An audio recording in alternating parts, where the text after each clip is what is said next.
नमस्कार दोस्तों, स्वागत है आप सभी का मेरे चैनल में। आज मैं आपके लिए लेकर आई हूँ चने दाल से बनी बहुत ही स्वादिष्ट लाजवाब नमकीन की रेसिपी। इस नमकीन को आप कभी भी किसी भी मौसम में बना सकते हैं। खाने में ये बहुत ज़्यादा टेस्टी लगती है और बनाना उतना ही आसान होता है। ये नमकीन बहुत ही बेसिक से मसालों से बन के तैयार हो जाती है। कभी भी आप अगर सफ़र में जाते हैं तो भी आप इसे साथ में ले जा सकते हैं, बिल्कुल भी ये ख़राब नहीं। जब भी आपको हल्की फुल्की भूख लगे तो इस नमकीन को आप चाय के साथ भी इंजॉय कर सकते हैं या फिर आप इसे ऐसे भी खा सकते हैं। तो चलिए फटाफट मैं आपको बताती हूँ कि मैंने इस चने दाल की नमकीन को कैसे बनाया। तो यहाँ पे सबसे पहले हम लेंगे 1 कटोरी चना दाल। चना दाल आप अपने हिसाब से कम या ज़्यादा कर सकते हैं, जितनी आपको ज़रूरत है नमकीन की उतनी आप चना दाल ले लीजिए। तो यहाँ पे मैंने कच्ची चना दाल ली है। सबसे पहले हम क्या करेंगे, इसको एक बड़े बर्तन में डालेंगे। डालने के बाद इसे अच्छे से हमें 3 से 4 पानी से धो के साफ़ कर। दाल को एक बार चेक कर लीजिए कहीं इसमें कोई छोटी मोटी कंकड़ी वगैरह ना हो, क्योंकि कई बार क्या होता है दाल को जब हम धोते हैं उसकी पॉलिश जो भी डस्ट होती है वो निकल जाती है, लेकिन छोटी मोटी जो कंकड़ियाँ रहती है वो इसमें रह जाती हैं। जब हम दाल को खाते हैं तो हल्की सी किसकिसाहट सी आ जाती है। तो यहाँ पे अच्छे से इसे साफ़ कर लेना है, दोनों तरीके से, बीन कर भी और इसे धोकर भी। तो यहाँ पे देखिए कितनी सारी इसमें से डस्ट निकली है और मैंने इसे 3 से 4 बार अच्छे से धो के साफ़ कर लिया है।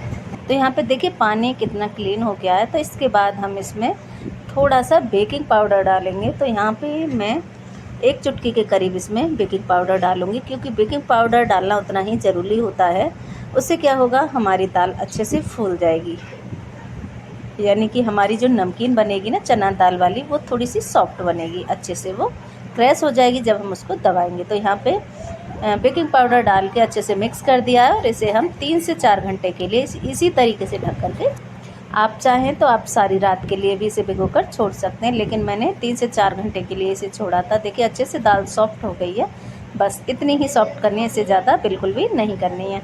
तो यहाँ पे इस पानी को हम निकाल देंगे, क्योंकि इसमें बेकिंग पाउडर था। बेकिंग पाउडर की जगह आप थोड़ा सा खाना सोडा भी यूज कर सकते हैं। तो यहाँ पे फिर से मैंने दाल को अच्छे से धो के साफ़ कर लिया है और इसे एक छल्ली में रख दिया है, ताकि इसका जो एक्स्ट्रा पानी हो वो निकल जाए। तो यहाँ पे देखिए पानी अब बिल्कुल भी नहीं निकल रहा है, मैंने अच्छे से इसका सारा पानी निकाल दिया है। फिर भी इसको थोड़ा सा और सूखा करने के लिए हम क्या करेंगे, किचन टॉवल लेंगे, आप कोई भी सूती कपड़ा ले सकते। तो यहाँ पे जो भी बचा कुचा पानी होगा या थोड़ी दाल में नमी होगी वो भी निकल जाएगी। तो यहाँ पे मैंने एक कपड़ा बिछा दिया प्लेट के ऊपर, इसमें सारी दाल को डालेंगे। डालने के बाद दाल को अच्छे से पोंछ देंगे, या फिर आप कुछ देर के लिए पंखे की हवा में भी इसको सुखा सकते हैं। धूप में इसे बिल्कुल भी नहीं सुखाना है, क्योंकि हमें इसका हल्का सा पानी सोख करना है, ज़्यादा इसमें कुछ भी नहीं करना है। तो यहाँ पर इस तरीके से मैंने इसको फैला दिया है। फैलाने के बाद कपड़े से हम चारों तरफ से अच्छे से इसे पोंछ देंगे, ताकि जो एक्स्ट्रा नमी है इसकी वो भी निकल जाए। तो यहाँ पे देखिए इसमें ज़्यादा पानी नहीं है, हल्की सी दाल गीली थी, वो भी मैंने इस तरीके से सुखा लिया है। तो यहाँ पे इसी तरीके से मैंने दाल को कंप्लीट कर लिया है सुखा के। इसके बाद अब हम इसको फ्राई करेंगे। आप चाहें तो आप इसे कुछ देर के लिए ऐसे ही छोड़ सकते हैं कपड़े पे, क्योंकि जो भी नमी होगी वो आसानी से निकल जाएगी। ज़्यादा कोई तामझाम करने की बिल्कुल भी इसमें ज़रूरत नहीं पड़ती है। तो यहाँ पे दाल हमारी अच्छे से सूख चुकी है, यानी कि हल्की सी सुखी हो गई है, पानी इसमें बिल्कुल भी नहीं है। तो इधर तेल हमने गरम कर लिया है, इसमें एक छल्ली रखी है और छल्ली में दाल को अच्छे से हम फ्राई करेंगे। आप चाहें तो आप डायरेक्ट कढ़ाई में भी डाल के फ्राई कर सकते हैं, लेकिन इसे ना निकाल, अगर हम इस जाली वाली छल्ली में फ्राई करेंगे तो बहुत आसानी से फ्राई हो जाती है। सिर्फ इसको इस तरीके से चलाना होता है और निकालते समय हमें बिल्कुल भी दिक्कत नहीं होती है। तो ये दाल बहुत जल्दी फ्राई हो जाती है। तो इसी तरीके से हमें इसे चलाना है, लगातार चलाते हुए अच्छे से इसे फ्राई कर लेना है। यहाँ पे दाल को फ्राई करने के लिए सिर्फ 1 से 1.5 मिनट लगा था, क्योंकि कभी आग को तेज़ करना होता है, कभी कम। इस तरीके से मैंने फ्राई किया है। शुरू में थोड़ा सा फ्लेम कम रखा था, बाद में हाई, फिर कम, ऐसे करके मैंने इसको फ्राई कर लिया है। और दाल हमारी अच्छे से फ्राई हो चुकी है। इसके बाद अब हम इसको निकाल लेंगे। तो देखिए निकालते समय हमें बिल्कुल भी दिक्कत नहीं हुई है, क्योंकि दाल हमारी जाली में थी। अगर दाल को हम कढ़ाई में डाल करके फ्राई करते तब थोड़ी सी दिक्कत आती, लेकिन अब कोई दिक्कत नहीं है। अच्छे से हमने जो इसका एक्स्ट्रा ऑयल है वो भी हमने निकाल दिया है।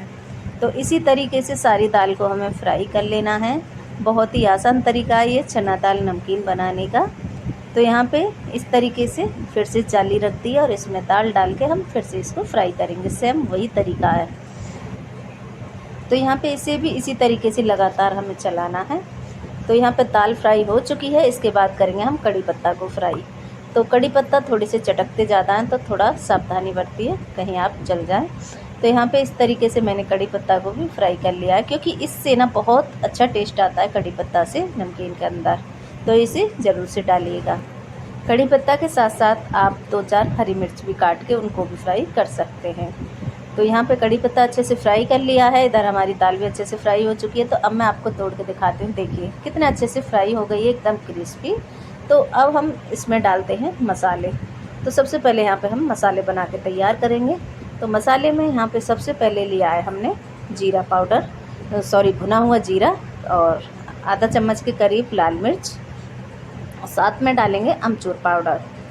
आप चाहें तो आप नींबू का रस भी ऐड कर सकते हैं, लेकिन मैंने यहाँ पे अमचूर पाउडर डाला है। साथ में डाल देंगे काला नमक, और सारी चीज़ों को अच्छे से मिक्स करेंगे। और थोड़ी सी डालेंगे इसमें हम हल्दी। हल्दी से क्या होगा, नमकीन का जो कलर है बहुत अच्छा आएगा।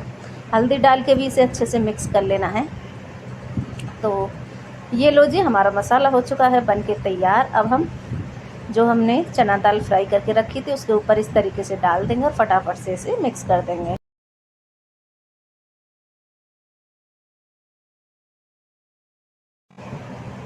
आप चाहें तो आप अपनी चॉइस के अनुसार कोई भी मसाले ऐड कर सकते हैं जो आपको पसंद हो। तो यहाँ पे मैंने मसाले डाल दिए। डालने के बाद अच्छे से दाल के अंदर मिक्स करेंगे। तो बहुत अच्छे तरीके से मैंने इसको मिक्स कर लिया है। ये लो जी, हमारी चना दाल नमकीन हो चुकी है बनके तैयार। तो यहाँ पे मसाले को अच्छे से मिक्स कर लिया है। मिक्स करने के बाद अब हम इसमें डालेंगे कड़ी पत्ता। कड़ी पत्ता आप ऐसे ही डाल के छोड़ सकते हैं, या फिर आप इनको हल्का सा क्रैश भी कर सकते हैं, क्योंकि जो कड़ी पत्ता का टेस्ट होता है ना नमकीन के अंदर, भाई बहुत ही लाजवाब होता है। तो यहाँ पे मैंने हल्का सा क्रैश कर दिया इस तरीके से, ताकि सारी नमकीन में इसका टेस्ट अच्छे से मिक्स हो जाए। तो यहाँ पे अच्छे से कड़ी पत्ता को मिक्स कर लिया है। इस नमकीन को आप किसी भी डब्बे में भर के रख सकते हैं और इसे लंबे समय तक स्टोर कर सकते हैं।